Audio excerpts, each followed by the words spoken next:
अस्सलामुअलैकुम स्टूडेंट्स, उम्मीद करता हूँ आप लोग खैरियत से होंगे। हाजिर हूँ मैं इंग्लिश सेंटर से। तो स्टूडेंट आज जो है वो अपना टॉपिक 9.3 करेंगे, heat of fusion and heat of vaporisation. ठीक है, ये जो टॉपिक है वो आसान है काफ़ी, बस इसको जो है वो थोड़ा सा हमने समझना होगा। तो इसके बारे में डिटेल में मैं आज ही आपको समझा दूंगा, आपको बात जो है वो समझ में आ जाएगी। देखें, हीट और टेम्परेचर को आप पढ़ चुके हैं, तो ये चीज़ भी हीट और टेम्परेचर से ही रिलेट करती है। यानी जो पहला टॉपिक हमने पढ़ा था हीट एंड टेम्परेचर, उसी से ये चीज़ पूरी रिलेट करती है, तो उसी से ये बात हमें समझ में आएगी। तो यहाँ पर मैं आपको बता दूं कि हीट ऑफ फ्यूजन और हीट ऑफ वेपराइजेशन, इसमें जो है हम वाटर की एग्जाम्पल से इसे समझेंगे। तो सबसे पहले हीट ऑफ फ्यूजन को समझते हैं। The heat absorb by a unit mass of a solid at its melting point in order to convert solid into liquid without change of temperature is called heat of fusion। ठीक है, fusion का क्या मतलब होता है? Melt होना। ठीक है, पानी बनना। पानी बनना यानी लिक्विड बनना। ठीक है, पानी बनने से मुराद जो है हमारे यहाँ लिक्विड बनना लेना है। जब भी आप किसी सब्सटेंस को जो है वो हीट करते हैं, यानी कोई भी आपके पास सब्सटेंस है, अगर वो हीट कर रहा है और हमारे हीट करने से वो क्या करता है, अपनी शेप चेंज कर लेता है, तो उसका टेम्परेचर नहीं बढ़ता। कैसे कि आपके पास एक आइस थी और आइस जो है उसका टेम्परेचर नहीं बढ़ेगा जब तक कि वो मेल्ट होती रहेगी। अब जब वो पूरी की पूरी मेल्ट हो जाएगी ना, उसके बाद उसका टेम्परेचर बढ़ना शुरू होगा। फॉर एग्जाम्पल, आप अच्छी तरीके से इस बात को जानते हैं कि आपके पास जो वाटर जो है वो जब आइस होता है, यानी अगर आपको उसे आइस बनाना होता है या वो आइस की फॉर्म में होता है, तो वो उसका टेम्परेचर 0 सेल्सियस होता है। फॉर एग्जाम्पल, ये वाटर है, आइस की फॉर्म में है यानी सॉलिड फॉर्म में, तो इसका टेम्परेचर कितना होगा? 100 सेल्सियस। ठीक है, सॉरी 0 सेल्सियस। ठीक है, सेल्सियस स्केल में ले रहे हैं, तो 0 सेल्सियस इसका जो है आपके पास क्या होगा? इसका आपके पास जो है वो टेम्परेचर होगा। तो जब तक आप इसको जो है वो हीट करते रहेंगे तो ये जो है वो मेल्ट होती रहेगी, इस तरह पानी बनती रहेगी, लेकिन इसका टेम्परेचर नहीं बढ़ेगा, टेम्परेचर 0 सेल्सियस ही रहेगा। और जब ये पूरी की पूरी आइस जो है वो ये पानी इस तरह बन जाएगी, इस फॉर्म में आ जाएगी, तो इसका टेम्परेचर अब यहाँ पर क्या होगा? यहाँ पर इसका टेम्परेचर चेंज हो जाएगा। ठीक है, तो ये हमारे पास क्या हो गई? सॉलिड फॉर्म हो गई और ये लिक्विड फॉर्म हो गई। तो ये बात याद रखिएगा कि जब भी आपके पास जो है वो आइस होती है या आइस बनानी होती है या आइस की फॉर्म में वाटर होता है, तो उसका जो टेम्परेचर है वो 0 सेल्सियस होता है। और जब यही लिक्विड जो है वो आपके पास वेपर बनेगा ना, वेपर, तो जब तक ये वेपर नहीं बन जाता, इसका टेम्परेचर जो है वो आपके पास कितना रहेगा? 100 सेल्सियस रहेगा। ठीक है, यानी 100 सेल्सियस के बाद ये वेपर बनना शुरू हो जाएगा। तो सॉलिड को लिक्विड बनाना, ये क्या होता है हमारे पास? हीट और ही ये होता है हमारे पास फ्यूजन। क्या होता है? इसे कहते हैं फ्यूजन कहते हैं। और वो हीट जो कि हमें चाहिए होती है वो हीट ऑफ फ्यूजन कहलाता है। ठीक है, इस प्रोसेस को हम पूरा हीट ऑफ फ्यूजन कहते हैं। अच्छा, अब यहाँ पे लिखा हुआ है heat of vaporisation. When a beaker when a beaker filled with water placed on the burner to boil, the temperature of water gradually raised until it's reached 100 celsius. At this temperature it start to boil। तो 100 Celsius के temperature पे क्या होगा कि water boil होना शुरू हो जाएगा। और जब तक ये पूरा स्टीम नहीं बन जाता ना, यानी 100 सेल्सियस पे बॉयल तो होना शुरू हो गया, लेकिन अब टेम्परेचर नहीं बढ़ेगा, क्योंकि वो एक फॉर्म से दूसरी फॉर्म में जा रहा है, लेकिन अब टेम्परेचर नहीं बढ़ेगा और वो 100 सेल्सियस ही रहेगा जब तक ये पूरा का पूरा बॉयल नहीं हो जाता। फॉर एग्जाम्पल, अगर ये जो वाटर है पूरा का पूरा बॉयल हो जाएगा ना, तो इसका टेम्परेचर फिर 100 सेल्सियस से बढ़ जाएगा। लेकिन जब तक ये बॉयल होता रहेगा, पानी बचा रहेगा, तो टेम्परेचर 100 सेल्सियस रहेगा, चाहे आप मुख्तलिफ टाइम पर इस टेम्परेचर को देखते रहें। तो यहाँ पर वेपर बनना, इसे क्या कहते हैं? वेपराइजेशन। यानी पानी से वेपर बनना, स्टीम बनना, इसे हम वेपराइजेशन कहते हैं। तो यहाँ पे यही बात लिखी हुई है, the amount of energy required to change the states of a substance from liquid to vapor from without changing its temperature is called heat of vaporization। अच्छा, एक बात याद रखिएगा कि जब पानी बॉईल हो रहा होता है ना, जब तक ये बॉईल नहीं हो जाएगा, इसका टेम्परेचर जो है आपके पास 100 सेल्सियस ही रहेगा। यही काम जो है वो आपके पास गैस से सॉलिड से लिक्विड बनने में हो रहा था, यानी आइस से जो है वो लिक्विड बनने में हो रहा था। और यही सेम काम आपके पास कब हो रहा होगा? जैसे ये देखिए, पानी है मेरे पास, वाटर है, ठीक है, ये बॉयल होना शुरू हो गया, ये वेपर बना दिया मैंने। ठीक है, ये वेपर बना दिया मैंने। अब जब तक ये बॉयल होता रहेगा ना, जब तक ये पूरा पानी ख़त्म नहीं हो जाता, इसका टेम्परेचर 100 सेल्सियस ही रहेगा, जब तक ये पानी पूरा का पूरा वेपर नहीं बन जाता है, इसका टेम्परेचर 100 सेल्सियस रहेगा। फिर स्टीम बनने के बाद इसका टेम्परेचर और बढ़ सकता है, ठीक है, ऐसा नहीं कि रुक जाएगा। अच्छा, तो इसे हम कहते हैं हीट ऑफ वेपराइजेशन, और इसमें टेम्परेचर चेंज नहीं होता, ठीक है। आप इसको चेक कर सकते हैं अगर आपके पास थर्मोमीटर है, ठीक है। थर्मोमीटर वो वाला नहीं जिससे जो है वो ह्यूमन बॉडी टेम्परेचर मेजर करते हैं, वो वाला नहीं, दूसरा जो है वो ऑयल का, वाटर का टेम्परेचर मेजर करने के लिए इस्तेमाल होता है। मुख्तलिफ फैक्ट्रियों में ये रखा जाता है ताकि तेल कितना गर्म है, पानी कितना गर्म है, ये पता किया जा सके और अपना काम किया जा सके। क्योंकि फैक्ट्रियों में आपने देखा होगा कि वो एक ख़ास टेम्परेचर पर किसी चीज़ को किसी चीज़ से मिलाते हैं ताकि अच्छा सा रिएक्शन हो और अच्छी चीज़ मिले, ठीक है। हर टेम्परेचर पे वो एक चीज़ को दूसरी चीज़ में नहीं डालते हैं। अब जैसे कि ये जो आप खाते हैं लेस, इन्हें भी जो है वो एक ख़ास टेम्परेचर पर इन आलूओं को फ्राई किया जाता है। अब आप घर में जो लेस या चिप्स बनाते हैं वो वैसे नहीं बन पाते जैसे कि फैक्ट्री में बनते हैं, और आप फैक्ट्री के हर बार चिप्स खाएंगे आपको एक ही जैसे मिलेंगे। क्यों? क्योंकि वो हर चीज़ को मेंटेन रखते हैं। यानी आलूओं की अगर कटिंग करनी है तो एक ही साइज में करेंगे, और अगर आलूओं को जो है वो फ्राई करना है तो एक ही टेम्परेचर पे करेंगे, और अगर आलूओं को मसाला लगाना है यानी उस चिप्स को मसाला लगाना है तो वो भी एक ही किस्म का और एक ही जो है वो क्वांटिटी में लगता है। अब आप घर में बनाते हैं तो कभी आप जो है वो ज़्यादा टेम्परेचर के ऊपर जो है वो आलू को डाल देते हैं तो वो जो है वो ज़्यादा कड़क हो जाते हैं, और कभी कम पे डाल देते हैं तो वो नरम हो जाते हैं, और फिर कभी मसाला ज़्यादा डाल देते हैं, कभी मसाला कम डाल देते हैं। ये होता रहता है। लेकिन कंपनी में ऐसा नहीं होता। कंपनी में क्या होता है कि वो टेम्परेचर को, क्वांटिटी को, सब चीज़ों को मेंटेन रखते हैं। तो वो लोग जो है वो टेम्परेचर पता करने के लिए मुख्तलिफ चीज़ों का क्या इस्तेमाल करते हैं वो लोग थर्मोमीटर, ठीक है। और वो जो थर्मोमीटर जो काम करता है वो केल्विन स्केल में काम करता है। नीचे जो है आपको एक छोटी सी डायग्राम बना के दी हुई है जिससे आपको जो है वो समझने में आसानी रहेगी। देखिए, आपने हीट सप्लाई की तो आपके पास सॉलिड था, सॉलिड यानी बर्फ थी, तो बर्फ जो है वो लिक्विड बन गई। तो क्या प्रोसेस हुआ? Heat of fusion. कौन सा प्रोसेस हुआ? Heat of fusion. यानी आपने जो है वो बर्फ को लिक्विड बना दिया। लेकिन जब तक वो बर्फ रहेगी ना, उसका टेम्परेचर जो है वो 0 सेल्सियस रहेगा। यानी जब तक वो बर्फ रहेगी टेम्परेचर 0 सेल्सियस रहेगा। अच्छा, जब यही बर्फ लिक्विड बन गई, ठीक है, अब इसका टेम्परेचर जो है वो 0 सेल्सियस नहीं रहेगा, कुछ और हो जाएगा। लेकिन अब इसी पानी को आपने बॉयल करना शुरू कर दिया। जब तक आप इस पानी को बॉयल करते रहेंगे ना, इस पानी का टेम्परेचर, जब तक ये पानी जो है वो लिक्विड फॉर्म में रहेगा, यानी वेपर फॉर्म में नहीं बनेगा, लिक्विड फॉर्म में रहेगा, जरा सा भी बच जाए तो इस पानी का टेम्परेचर 100 सेल्सियस ही रहेगा। बॉयल होता रहेगा, स्टीम बनती रहेगी, लेकिन पानी का टेम्परेचर चेंज नहीं होगा, वो 100 सेल्सियस पे आके रुक जाएगा। अब ये एक्सपेरिमेंट्स के जरिए से करवाया गया। आपको मैं एक्सपेरिमेंट समझाता हूँ क्या लिखा हुआ है। Experiment given below determine latent heat of fusion. अच्छा, ये जो हमने हीट ऑफ फ्यूजन पढ़ा ना, इसे लेटेंट हीट ऑफ फ्यूजन भी कहते हैं, और ये जो हमने हीट ऑफ वेपराइजेशन पढ़ा ना, इसको लेटेंट हीट ऑफ वेपराइजेशन भी कहते हैं। तो experiment given below determine latent heat of fusion and latent heat of vaporisation of ice and water respectively by sketching temperature time of heating ice. This experiment has 2 parts. तो यहाँ पर ना आपको एक एक्सपेरिमेंट करके दिखाया गया है। अब एक्सपेरिमेंट के 2 हिस्से हैं। एक हिस्से में क्या होगा? Conversion of ice into water, यानी आइस को वाटर बनाया जाएगा, यानी सॉलिड को लिक्विड। आइस आपको पता है सॉलिड होती है, ठीक है, और लिक्विड आपको पता है क्या होता है, वाटर पता है आपको क्या होता है, लिक्विड फॉर्म में भी पाया जाता है, ठीक है। तो पहले में ये होगा, और दूसरे में क्या होगा? दूसरे में जो है वो आपके पास वाटर होगा और ये स्टीम होगी, ठीक है। स्टीम आपको पता है गैस होती है, गैस फॉर्म होती है, पानी की गैस फॉर्म होती है। अब देखें यहाँ पर ये जो लिखा हुआ है ना, ये मैं आपको पढ़ देता हूँ और फिर एक्सप्लेन भी करूंगा। तो conversion ice solid into water liquid, यानी आइस को वाटर लिक्विड में ले जाएंगे। Take a container and place it on a stand as show in figure 9.4. Put small pieces of ice in the container. Suspended a thermometer in the container to measure the temperature. Take a stopwatch to measure accurate time at different stages.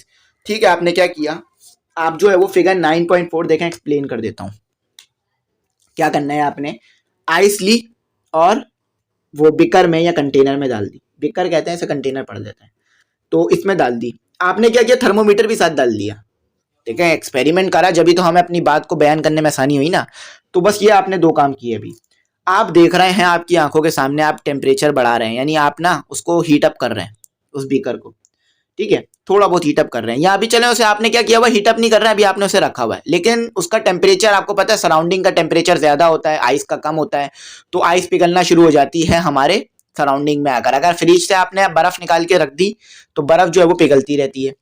तो आपने देखा कि ये बर्फ तो पिघल रही है लेकिन टेम्परेचर नहीं बढ़ रहा, टेम्परेचर बर्फ का 100 ही है। तो आप ये देखते रहे जब तक वो बर्फ का एक भी छोटा सा टुकड़ा मौजूद है ना, तो टेम्परेचर 0 ही रहेगा। ठीक है, टेम्परेचर आपने देखा तो 0 ही है, सॉरी 100 नहीं 0 करिएगा। ठीक है, टेम्परेचर 0 है, तो आपने देखा कि बर्फ का टेम्परेचर तो 0 ही है। ठीक है, आप डायग्राम देखते रहिएगा, मैंने साइड में पेज दे दिया है। तो जैसी ही वो जो आइस थी पूरा का पूरा पानी बन गई, तो फिर जो टेम्परेचर है वो 0 नहीं रहेगा, फिर चेंज हो जाएगा। जब तक आइस बनी रहेगी तो टेम्परेचर 0 रहेगा, आइस के बाद जो है वो आपके पास टेम्परेचर कुछ भी हो सकता है, 5, 6, 37, 34 कुछ भी हो सकता है, जब वो पानी बन जाएगा। अब आपने यही काम किया दूसरे प्रोसेस में सेम, और घड़ी ले ली, आप मुख्तलिफ टाइम पर मुख्तलिफ चीजें देखते रहे। अब दूसरे स्टेप में आपने क्या किया, अभी ग्राफ में आपको समझा दूंगा जो बना हुआ है। सबसे पहले दूसरा स्टेप देखें। ठीक है, ये एक्सपेरिमेंट नंबर 2, जिसमें जो है वो convert water liquid into steam gas, यानी वाटर को जो है वो लिक्विड में, लिक्विड वाटर है आपके पास, उसको गैस बनाना है। तो ये कह रहे हैं कि it is continuity of previous experiment, the container now contain boiling water, we continue to supply heat to water. ठीक है, जब तक वो गैस स्टीम नहीं बन जाता, till all the water convert into steam. देखें अब फिगर दोबारा देखें आप 9.4।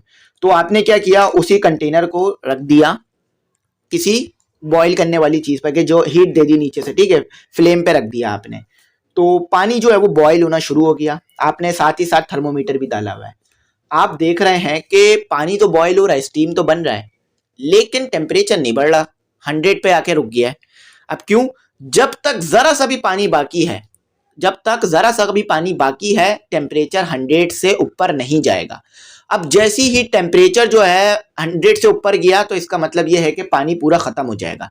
यानी अब पानी पूरा खत्म हो चुका है, जो आपके पास ये बिकर था बिल्कुल खाली है।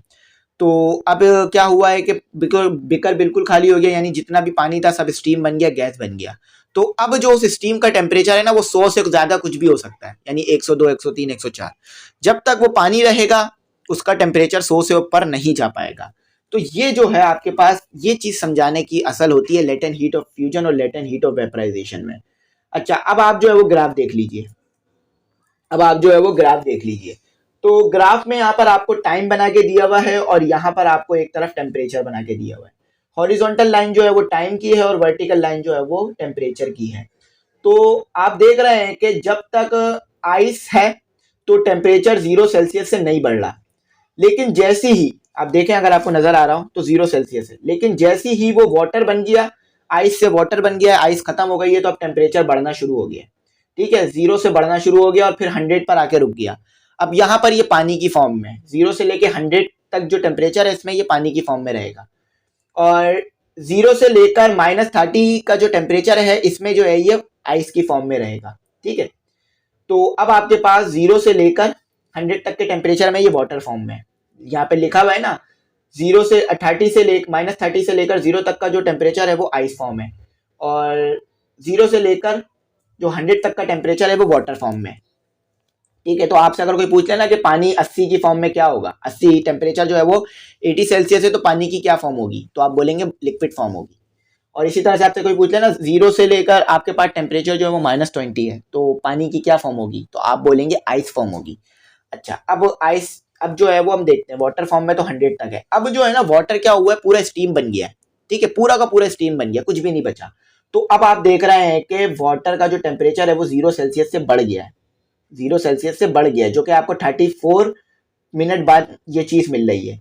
तो आप देखें, आप 34 मिनट बाद जो है वो पानी बॉयल होना शुरू हो गया और स्टीम बनना शुरू हो गया है, और स्टीम बन गया है। तो ये ग्राफ समझा रहा था मैं ये बात। ठीक है, ये ग्राफ मैंने आपको इधर ही समझा दिया ताकि बात समझ में आ जाए। ठीक है, तो पूरा मैंने आपको एक्सप्लेन कर दिया, दोनों चीजें मैंने आपको डिटेल में बता दी। अगर कुछ ना समझ में आओ तो पूछ लीजिएगा।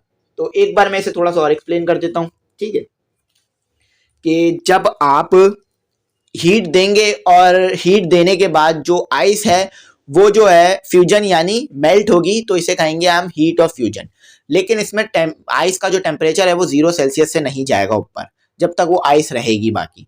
ठीक है, एक भी टुकड़ा आइस का बाकी है ना, जैसे आपने 5 आइस क्यूब डाले थे, ठीक है, ऐसा नहीं है कि एक आइस क्यूब कम हो गया तो टेम्परेचर और कम हो गया, ऐसा नहीं होगा। ठीक है, ये थर्मोमीटर मैंने इसमें डाला हुआ है, थर्मोमीटर हमें रीडिंग दे रहा है 0 सेल्सियस की। तो जब तक हमारे पास आइस का एक भी टुकड़ा बाकी है ना, ये थर्मोमीटर हमें 0 सेल्सियस की रीडिंग देगा। ठीक है, अब ये जो है वो पानी बन गया है, ये आइस पूरी पानी बन गई है, मैंने फिर थर्मोमीटर डाल दिया, तो अब इसका टेम्परेचर कुछ भी हो सकता है, जीरो। अब इसका टेम्परेचर 1 सेल्सियस, 0 सेल्सियस से लेकर 100 सेल्सियस के दरमियान कुछ भी हो सकता है। ठीक है, ये 5 सेल्सियस, 6 सेल्सियस, 92 सेल्सियस, 90 सेल्सियस कुछ भी हो सकता है। अब यही पानी है।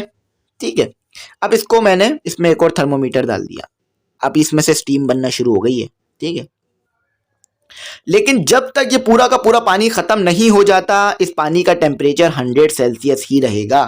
क्या रहेगा? 100 सेल्सियस। अब ये पूरा का पूरा पानी खत्म हो गया है, तो अब पूरा का पूरा वेपर बन गया है। ठीक है, मेरे पास सिर्फ वेपर आ रहा है, तो ये मैंने डाला हुआ है थर्मोमीटर। तो अब इसका टेम्परेचर 100 सेल्सियस से लेकर कुछ भी हो सकता है, इन्फिनिटी तक कुछ भी हो सकता है इस पानी का टेम्परेचर। ठीक है, ठीक है, ये इन्फिनिटी लिख दिया मैंने। ठीक है, इसको कुछ भी हो सकता है, 100 सेल्सियस से लेकर कुछ भी हो सकता है। ठीक है, तो ये होता है हमारे पास। तो ये वाला जो प्रोसेस है वो कहलाएगा हीट ऑफ फ्यूजन या लेटेंट हीट ऑफ फ्यूजन। ठीक है, हीट ऑफ फ्यूजन। ठीक है, पानी सॉलिड का लिक्विड बनना। अच्छा, ये वाला जो प्रोसेस है वो आपके पास कहलाएगा हीट ऑफ वेपोराइजेशन। ठीक है, तो दोनों प्रोसेस जो है मैंने आपको एक्सप्लेन कर दिए इन डिटेल और पूरा पूरा बता दिया, और एक्सपेरिमेंट भी मैंने आपको दिखा दिए कि किस तरह से इसका एक्सपेरिमेंट हुआ और किस तरह से हमने इसको एक्सपेरिमेंटली प्रूव किया। अच्छा, अब इसमें कोई न्यूमेरिकल तो आपको दिया हुआ नहीं है। ठीक है, न्यूमेरिकल नहीं दिया हुआ, और सेल्फ असेसमेंट क्वेश्चन लिखा हुआ है कि why does the temperature not increase when ice is heated. तो आइस को जब हीट करते हैं तो टेम्परेचर क्यों नहीं बढ़ रहा होता? क्योंकि वो आइस फॉर्म में ही रहता है, तो जब तक आइस फॉर्म मेंटेन है टेम्परेचर नहीं बढ़ेगा। तो ये इसका जवाब है। और दूसरा सवाल भी ऐसा है कि why does the temperature not increase when water is heated. तो जब हम टेम्परेचर बढ़ाते हैं तो वाटर का जो, यानी जब हम उसे हीट करते हैं वाटर को, और जो है हीट करने से फिर वो क्या होता है कि हमारे पास वेपर्स बनते हैं, स्टीम बनती है। तो टेम्परेचर 100 सेल्सियस से ज़्यादा क्यों नहीं बढ़ता? क्यों? क्योंकि वो वाटर फॉर्म में मेंटेन होता है, और वाटर फॉर्म का जो टेम्परेचर है वो 100 सेल्सियस से कभी भी नहीं बढ़ेगा। यानी आप कोई भी ऐसा वाटर आपको नहीं मिलेगा जिसका टेम्परेचर 100 से ज़्यादा हो। 100 और 0 के अंदर अंदर ही होगा। कोई भी आपको आइस ऐसी नहीं मिलेगी जिसका टेम्परेचर 5 सेल्सियस या 4 सेल्सियस हो, आपको वो 0 सेल्सियस से नीचे ही मिलेगा। ठीक है, तो ये मैंने आपको डिटेल में समझा दिया। अगर कुछ नहीं समझ में आओ तो आप पूछ लीजिएगा। अगला प्रोसेस जो करेंगे ना वो 9.4 करेंगे, वेपराइजेशन प्रोसेस। तो ये थोड़ा सा अलग प्रोसेस होगा, इसको भी समझेंगे इन डिटेल और इसको भी एक्सप्लेन कर दूंगा इंशाल्लाह। अच्छा, थोड़ा सा बड़ा प्रोसेस होगा। अच्छा, फिर एक और इंटरेस्टिंग प्रोसेस है हमारे पास, थर्मल एक्सपेंशन। चीज़ें ठंडी करने से जो है वो सिकुड़ती हैं और गर्म करने से फैलती हैं, तो उसको भी देखेंगे। ठीक है, बस अब 3 प्रोसेस रह गए हैं, कल इंशाल्लाह कंप्लीट करा दूंगा, तो आपका जो है ना ये चैप्टर कंप्लीट हो जाएगा।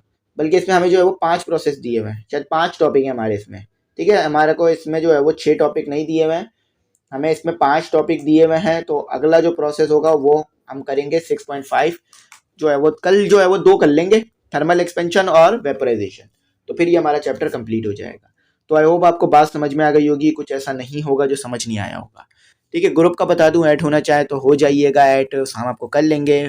फीस जो है वो साल में आपको एक बार पे करनी है, और इसी फीस में जो है वो आपको नोट्स और तमाम चीज़ें मिल जाएंगी। यानी फ्री नोट्स भी फ्री मिलेंगे, मॉडल पेपर, गैस पेपर भी फ्री मिल जाएगा, और एमसीक्यूज़ जो होते हैं वो भी फ्री मिल जाएंगे। एमसीक्यूज़ का पीडीएफ बना के भी मैं आपको दे दूंगा, और लेक्चर्स मिल जाएंगे आपको वहाँ पर। और बुकें तो मैंने पूरी कंप्लीट करा दी है, इंग्लिश की बुक पूरी हो गई है, फिर फिजिक्स की बुक जो है वो 1-2 दिन में पूरी हो जाएगी हमारी। ठीक है, फिर रिवीजन भी स्टार्ट करेंगे, तो मुख्तलिफ जो है हम इस पे चीज़ें अब करते रहेंगे। आई होप आपको बात समझ में आ गई होगी। और नोट्स में आपको बता चुका हूँ 4 बन गए हैं। ठीक है, इंग्लिश, फिजिक्स, इसकी भी फीस 100 रुपीज़ रखी है, इसकी भी फीस 100 रुपीज़ रखी है, इस्लामियत, इसकी भी 100 रुपीज़ रखी है, और उर्दू। ठीक है, इसकी भी फीस हमने 100 रुपीज़ रखी है। ठीक है, तो चारों नोट्स की फीस 100 रुपीज़ नहीं है, एक की फीस 100 रुपीज़ है।